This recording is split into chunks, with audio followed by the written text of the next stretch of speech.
నిజామాబాద్ జిల్లా ఆర్మూర్ 27వ కౌన్సిలర్ రాజ్ కుమార్ తనకు అన్యాయం జరిగిందని ఆవేదన వ్యక్తం చేశారు.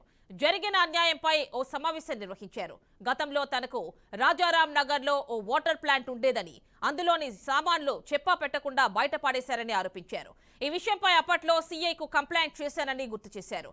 సీఐ పట్టించుకోకపోవడంతో పై అధికారులకు కంప్లైంట్ చేసినా స్పందించలేదని అంటున్నారు. తనకు జరిగిన అన్యాయానికి న్యాయం జరిగేలా సమావేశం ఏర్పాటు చేశారు. 27th ward కౌన్సిలర్ని. గత సంవత్సరం 6వ నెల 2023 నాడు రాజారాం నగర్లో నాకు వాటర్ ప్లాంట్ ఉండేది. అంటే వాటర్ ప్లాంట్ రెంట్కు ఇచ్చినటువంటి యజమాని నా వాటర్ ప్లాంట్ని బయట పడేయడం వల్ల నేను అదే రోజు పడేస్తున్నటువంటి సందర్భాన్ని కూడా రికార్డింగ్ చేసి ఫోటోలు తీసి సాయంత్రం టైంలో సిఐ గారికి కంప్లైంట్ ఇవ్వడం జరిగింది. ప్రాపర్టీ డ్యామేజ్ అయింది.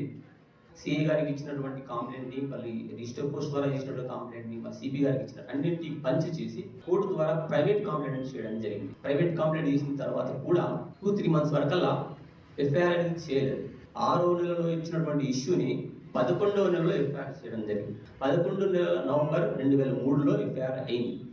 మామూలు ప్రజానీకానికి ఇలాంటి సర్వే చేస్తూ తెలియబట్టేది, కానీ నా విషయం మట్టుకు నేను ప్రజాప్రతి